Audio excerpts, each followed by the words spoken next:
It's election night on November 7th, 1876. America is now 100 years old. And in those 100 years, it has argued over slavery, it's then violently fought over it throughout the Civil War, and now it's trying to figure out what a United States of America looks like without slavery. Since the Civil War, only Republicans have held the White House: Lincoln, Johnson, Grant. But now, as the results for the 1876 election are rolling in by telegraph, it doesn't look good for Republican candidate Rutherford B. Hayes. He's behind by a significant number of electoral votes, and it's not just the South that he's losing. He also is finding out he's lost Connecticut, Indiana, Kentucky, Maryland. The list keeps growing. By the time he heads to sleep that November night, Hayes is sure that the election is over and that he's lost. He has no clue that it's going to take another 4 months, 4 crazy, contentious, chaotic months, full of congressional commissions and Supreme Court justices, to find out for sure. And he has absolutely no idea that after all of that, he will actually be declared the winner.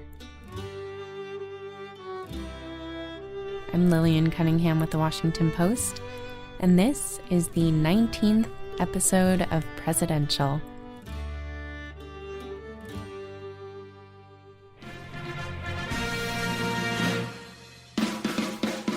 Shall resign the presidency effective at noon tomorrow. What your country can do for you.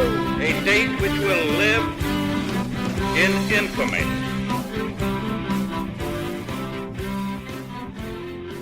Rutherford B. Hayes was born in Ohio in 1822.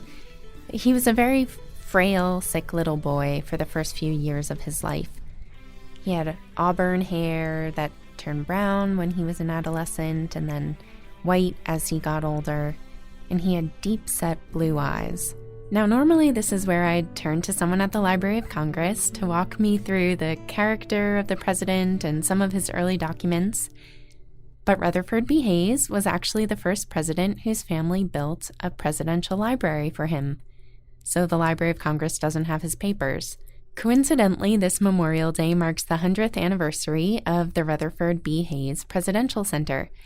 So all of that is to say, I decided to call up their executive director.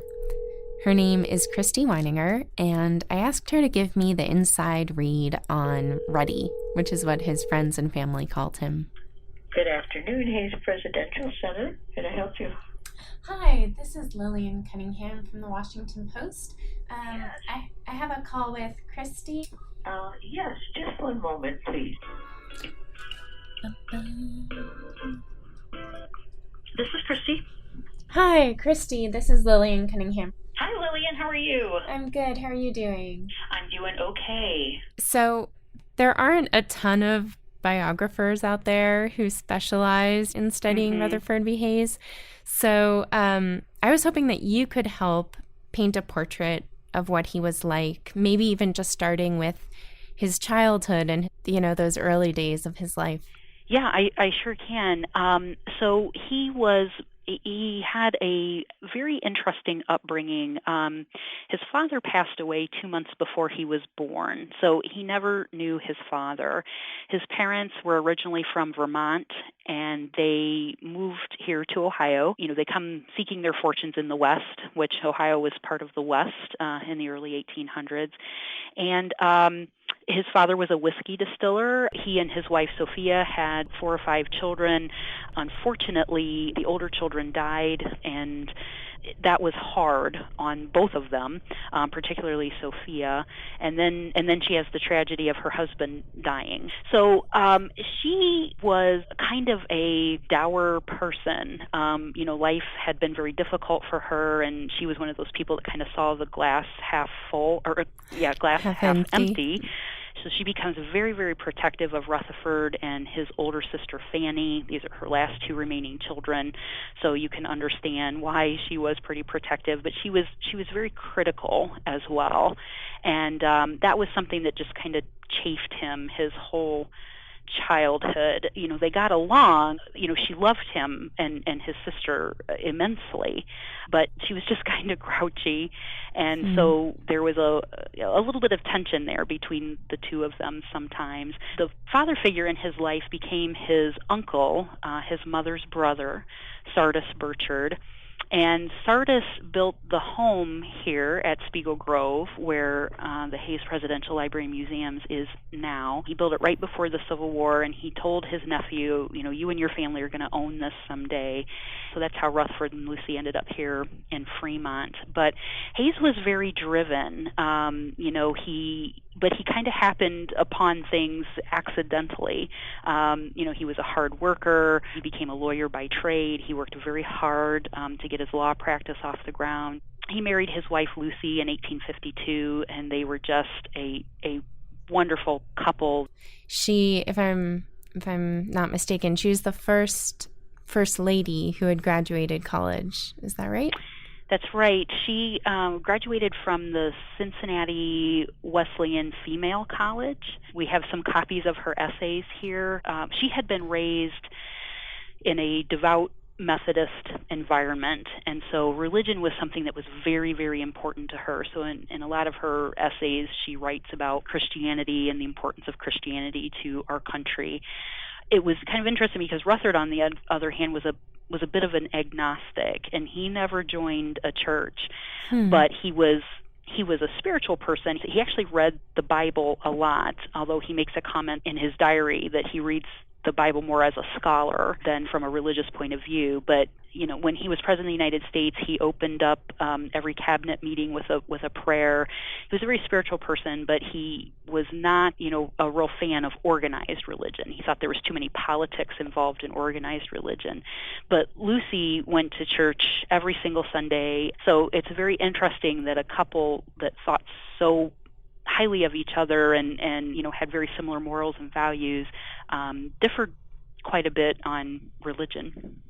Yeah, that's really interesting. And she then ends up most known, at least now, as Lemonade Lucy, right? For her, right, and that was banning something alcohol that in the White House, and right as the Prohibition movement gained some traction in the early 1900s, they went back and they looked at the fact that the Hayeses didn't serve alcohol in the White House, and they gave her this derogatory name of Lemonade Lucy. She had been dead for decades, but now this was a term that, as best we can determine, a reporter started calling her. So she was never called that in her lifetime. Oh, but, interesting. Yeah. They were not prohibitionists. They were temperance people, which meant that alcohol should be consumed in moderation. And in fact, Rutherford writes in his diary that he was not in favor of laws regulating alcohol because he didn't feel like laws should regulate people's morals and values, that you tried to do that through education and then you let people make their own decisions. But even though Lucy was a very temperate person, it was actually Rutherford's decision not to serve alcohol, and that was a political decision because people were leaving the Republican Party and joining the Temperance Party, and of course he was trying to keep his party together. So by not serving alcohol in the White House, he was trying to send a signal politically. So you must obviously spend a lot of time thinking about Hayes, given your job and your place of work.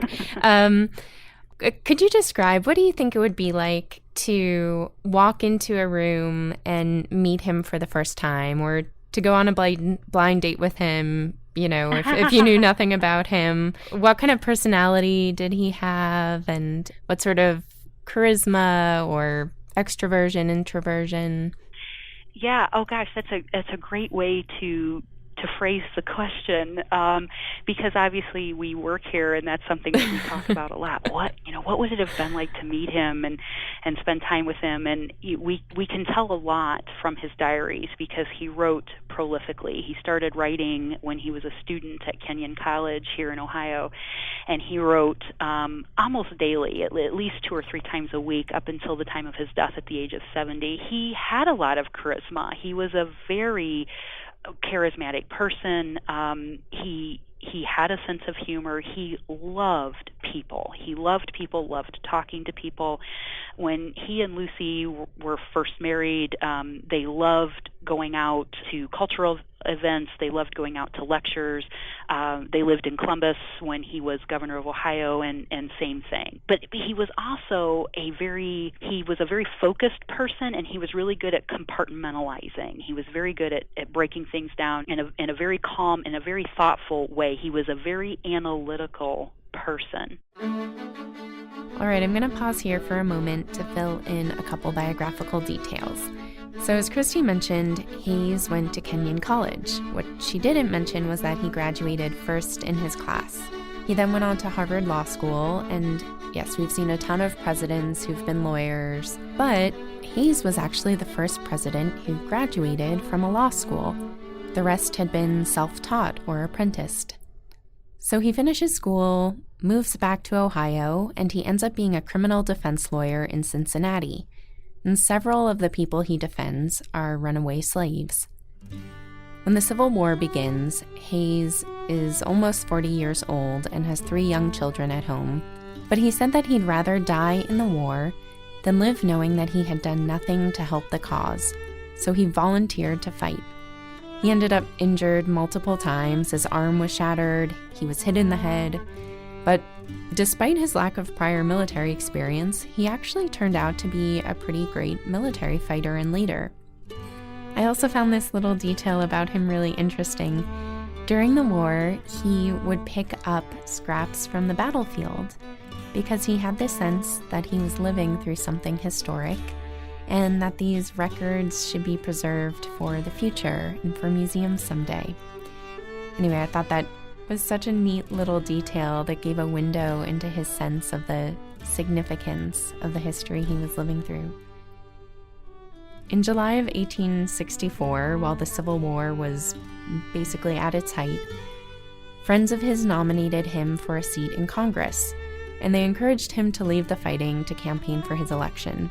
What he said back to them was, and this is a quote, "An officer fit for duty who at this crisis would abandon his post to electioneer for a seat in Congress ought to be scalped."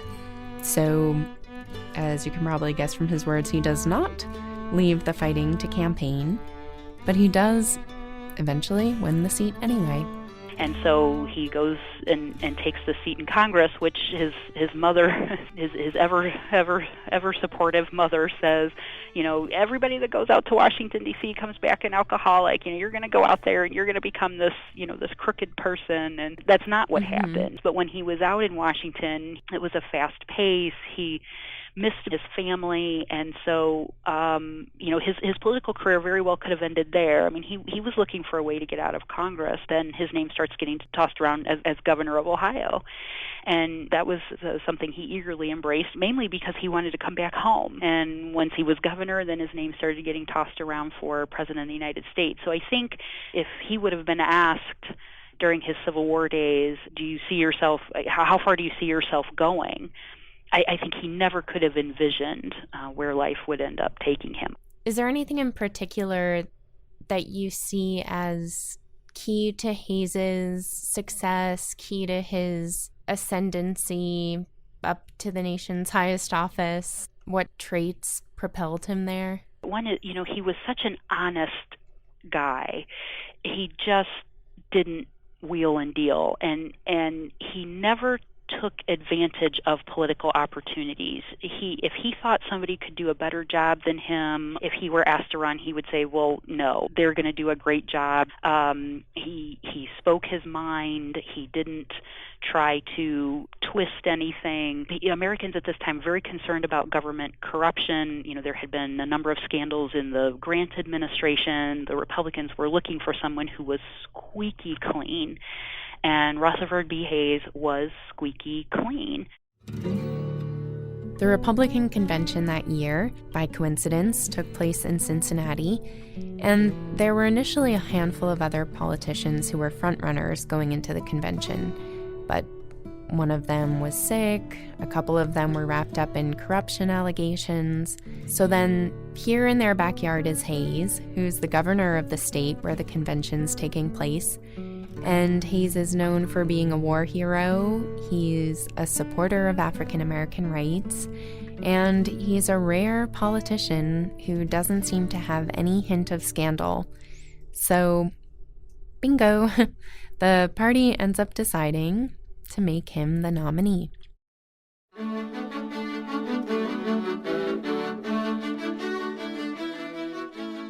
All right, so here we are at the election of 1876, which ended up being the most hotly contested presidential election in U.S. history. And so to help explain what happened, I have here in the studio the Washington Post's chief correspondent, Dan Balls. Thanks for being here, Dan. It's my pleasure to be here, and this was one whale of an election. Yeah, so, well, before we even get into what happens in the election, it's remarkable even to begin with, right, that 82% of eligible voters actually turned out to vote in this election. When I saw that number, I was astonished. Now, I know that people voted at higher numbers in earlier elections, but for this country, that's an extraordinary number. It's not extraordinary for other countries. Other countries have turnouts that are very, very high in comparison to ours. But in comparison to modern day elections, 82% is just so far off the charts of anything we come close to. I mean, we're lucky if we get close to 60% turnout at this point. And we've dipped a little below 50% in some of the modern elections that I've covered. Yeah. So in this election in 76, all these people turn out to vote, and then what happens? Why is it so contested? Well, first of all, it was a very nasty election. You know, the whole run up to we routinely talk about nasty elections today, but this was a very divisive election, and two very tough candidates. I mean, you had Rutherford B. Hayes, who was the governor of Ohio, and you had Samuel Tilden, who was the governor of New York. Hayes was a war hero and an effective governor in Ohio. Tilden was a reformer who had broken up the Tweed Ring in New York, and it was at a time when Democrats, Tilden's party, was trying to get back into the game. They had lost a lot of elections, and this thing went down to the wire. And in fact, Tilden won the popular vote. It was like 51 to 48. There was a third-party candidate who got 1%, but you needed 185 electoral votes to win. And it was 184 for Tilden and 165 for Hayes.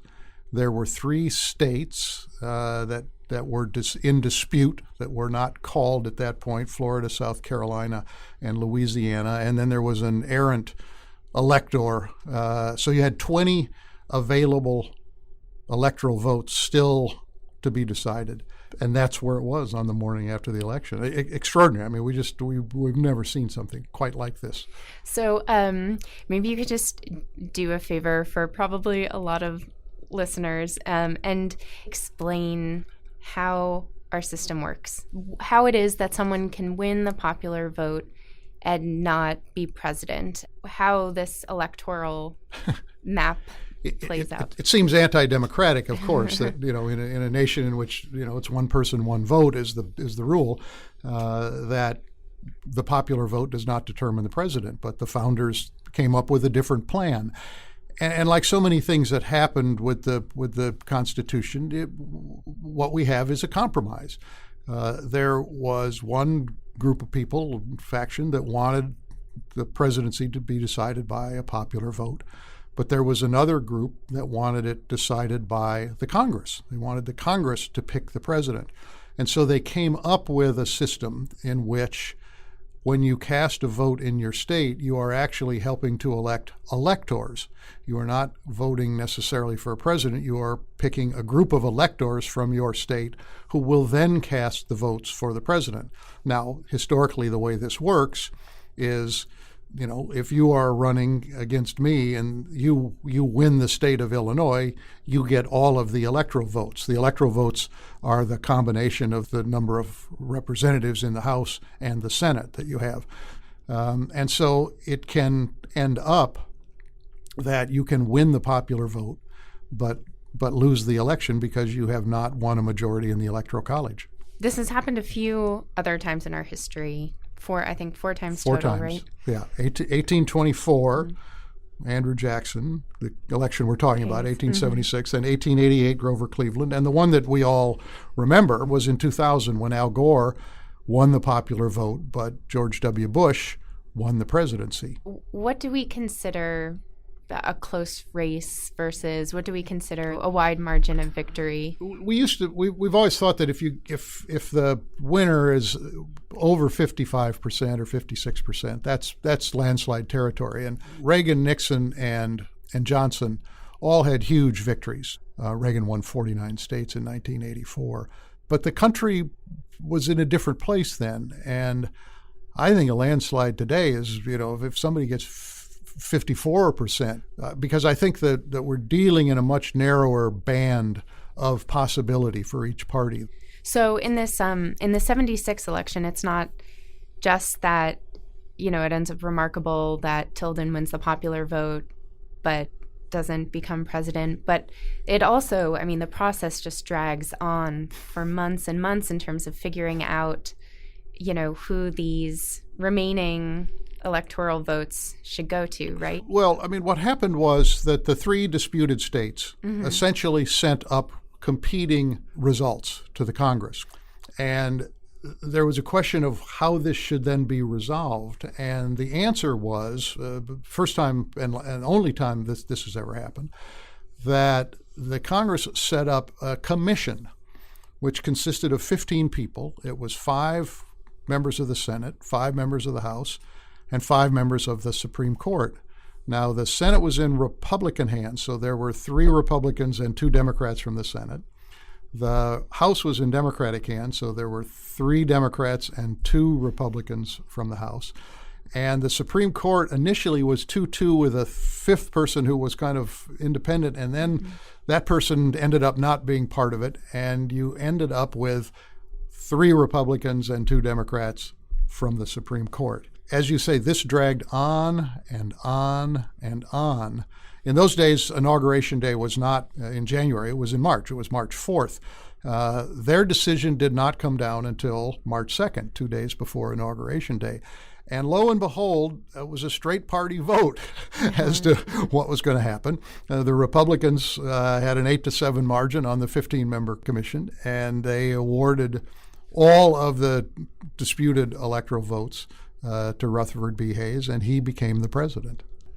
One thing I've been thinking a lot, working on this Hayes episode, is just how much an election, whether it's, that it gets so far as to be disputed and unresolved for months, or if it's just that, an entire campaign up until that point is just nasty and vicious, how much an election can then end up having an influence on someone's ability to govern once they're in office. I think we like to believe that the system we have allows for very tough, very spirited campaigns, and that once the campaign is over, the country comes back together and, behind the new president, and that there's a honeymoon, and the president is given a decent leeway to begin to try to govern and to govern effectively. What we saw in 2000 was that was very short-lived and for the most part didn't happen. It made it hard for Bush to govern. And I think what we've seen since is that almost no matter how these elections have come out in recent years, the country doesn't come together very easily. In fact, it tends to snap back into kind of the polarized situation that we have. So the closer and harder fought election, the more right now the feelings are raw and difficult to heal.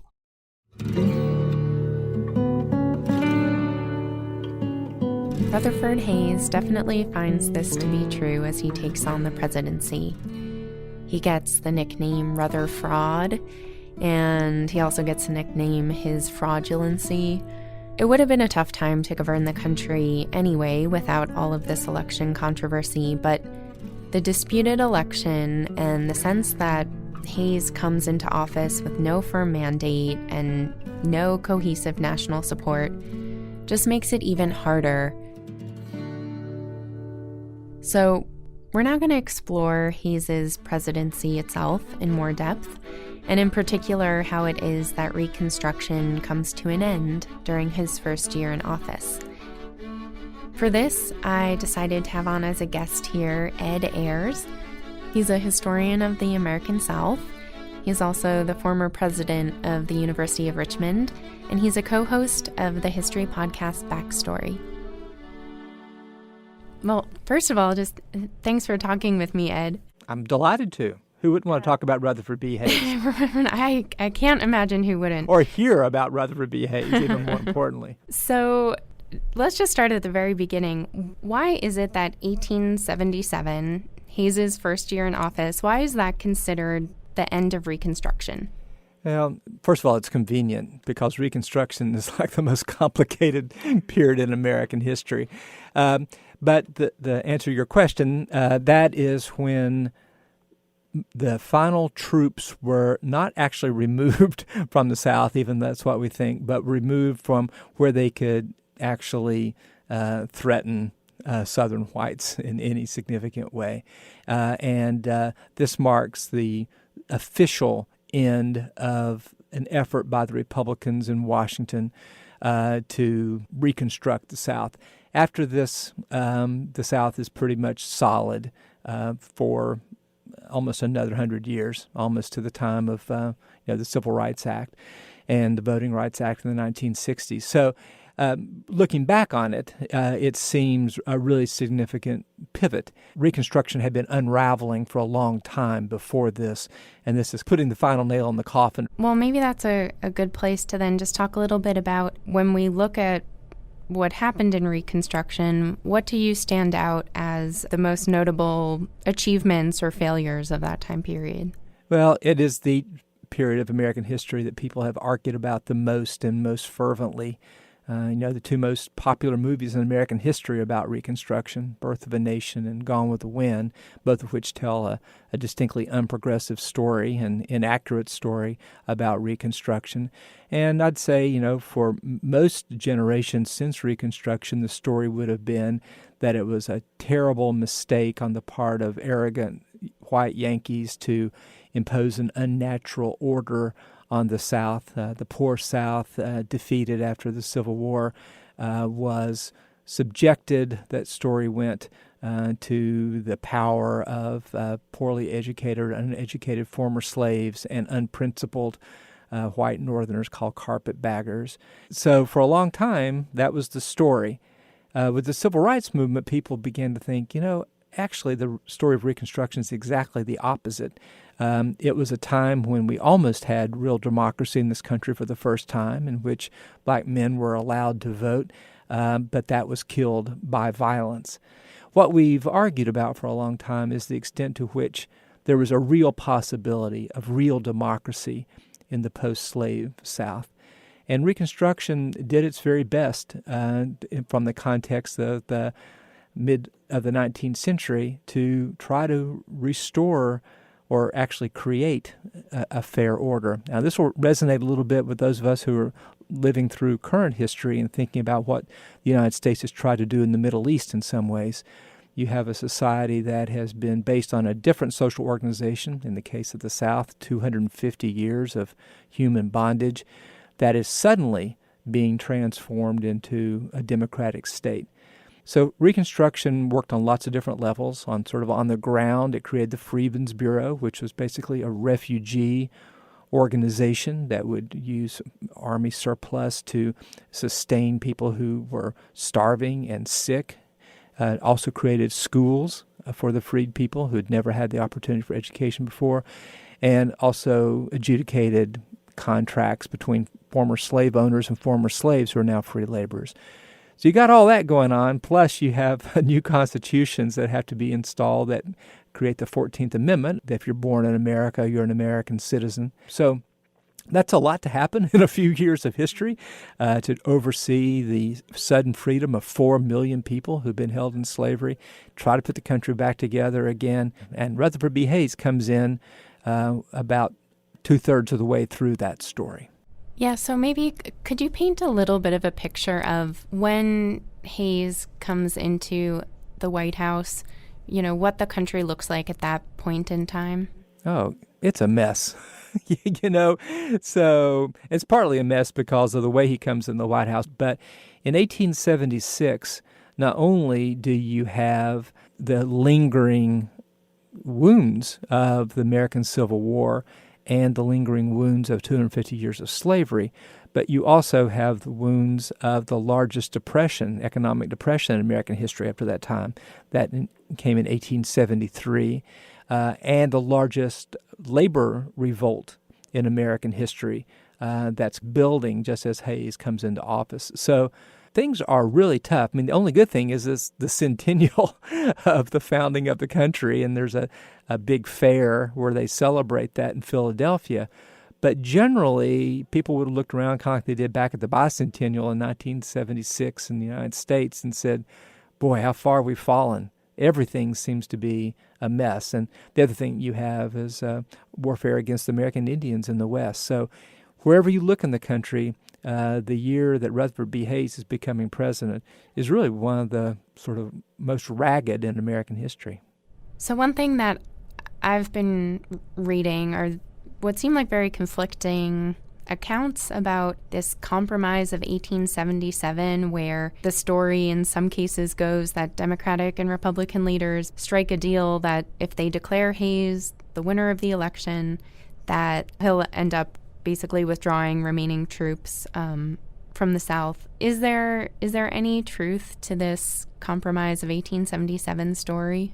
Yeah, there's some truth to it. I think the easiest way to understand all this without going into all the excruciating details is that almost everyone in a position of power who was white had decided that Reconstruction was about ready to end. It had already basically ended in every southern state but two, where there were still United States soldiers. You know, think about 1876 means that we're now, over a decade from the end of the Civil War. And a lot of white Northerners are saying, look, we've got this big economic depression. Things are terrible here. We have things we should be doing. Enough already with trying to remake the South. So I think the story that we get in the textbook is that the Republicans, gave up Reconstruction to the Democrats. The fact is that a lot of Republicans were ready for Reconstruction to be over, wanted economic development anyway, and the white South said, look, great, if you'll leave and leave us in charge, you can be in charge of the country. And what we want to be in charge of is race relations and control our own society. So there is a bargain, but it's a bargain of many hands, including many voters who are basically saying, we're exhausted with Reconstruction. And so Hayes knows this is the case, that there's not really a future for the Republicans to keep fighting for all these votes to protect the rights of black men in the South to vote who are being killed and who are being threatened and who are being kept from jobs and who are being assaulted, whose families are being assaulted.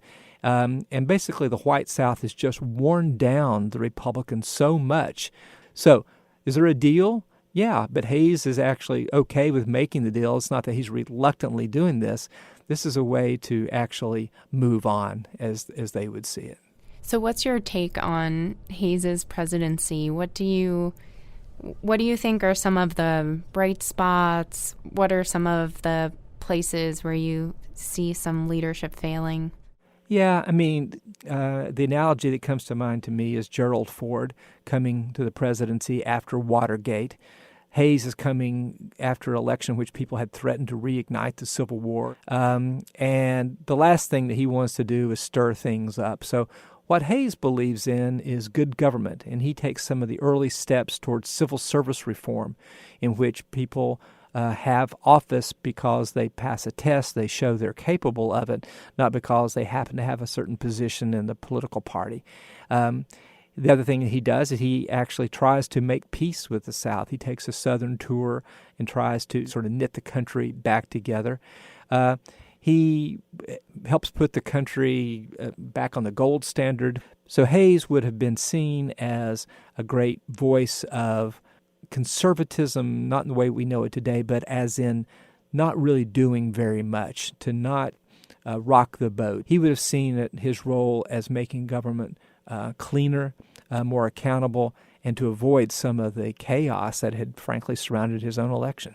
And he does seem, though, to have been, personally, to have held pretty strong anti-slavery views, and perhaps in a different context could have pushed more radically for the rights of African Americans. No, that's right. I mean, he was, as far as I know, a great guy. You're right. He was on record as being an advocate for African Americans. And I think that the calculation that he and his party made was that they had done what they could to create the vote for Black Americans, and that they weren't willing to enforce it with military power, which seemed to be the only way that it would succeed. He's often seen, I think, as sort of, stabbing black people in the back. And he did, in the sense that he acted on behalf of the Republican Party that was moving away from advocating for the rights of Black Americans. So it's not something he led. That was not his cause. He wasn't in the room when any kind of compromise was struck. I think he and the rest of the Republican leadership saw it as their responsibility to restore some kind of calm and order to the United States that seemed to be coming apart at the seams. And by seams, I mean between the Democrats and the Republicans, between workers and employers, between blacks and whites, between the North and the South, between white people and American Indians. In all these different ways, the country really just seemed to be in chaos. And I think Hayes saw himself as a kind of calming influence. And you could argue that that's what he did. You could also argue that he sort of lent his name to calming something that shouldn't have been calmed, which was the determination of black Southern men to have a political voice. Knowing what we know now, and looking back, what kind of presidential leadership do you think we could have used at the time? By the time Hayes is coming along, so you've had, Andrew Johnson, who's often considered the worst president in American history, and then Grant, who was one of the most popular American presidents of all time, but whose second term ended in corruption or widespread charges of it and kind of and charges of incompetence. You could argue that Hayes is what the country wanted in 1876. He was one of a long line of Civil War veterans. He was one of a long line of governors. He was one of a long line of men who were deeply embedded in their party. Could he have inspired his party to do more? It's not clear that he could have, frankly. The white South was so dug in against the rights of black Americans, and the Republican Party was so exhausted and also so determined now to cast its lot with the North and the West and with economic development, that you could see Hayes more as a symbol than as an agent.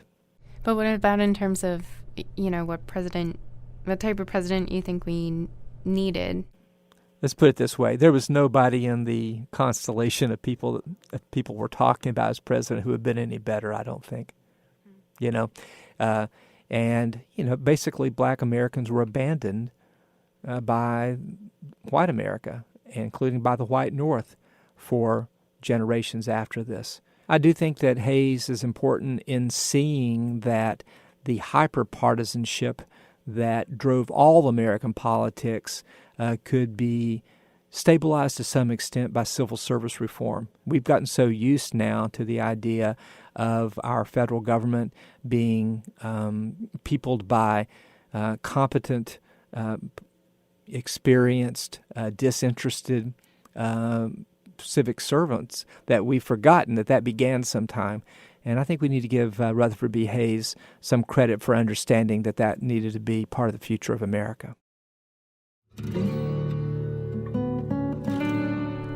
Civil service reform would basically end up making government work a career, with entrance tests, a merit system, and it would do away with the spoils system that had previously been in place, where politicians could just dole out jobs to their friends and allies.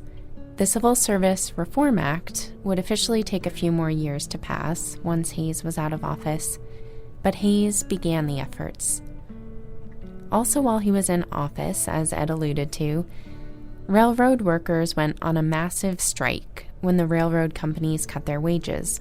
The railroad company leaders turned to Hayes and urged him to send in federal troops to stop the workers from striking. But as president, Hayes refused to side with the railroad leaders and to break up the workers' strikes.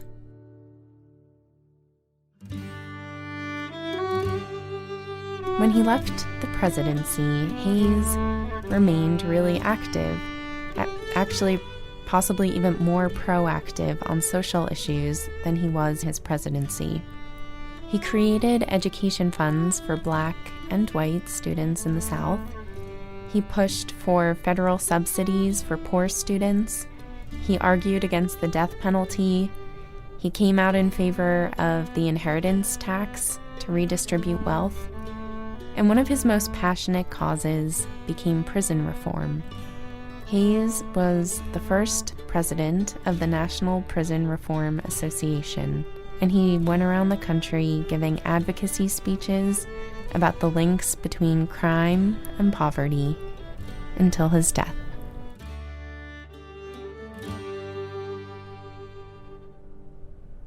Many thanks to this week's guests, Christy Weininger, Ed Ayers, and my colleague Dan Balls. Original music is by Dave Wessner.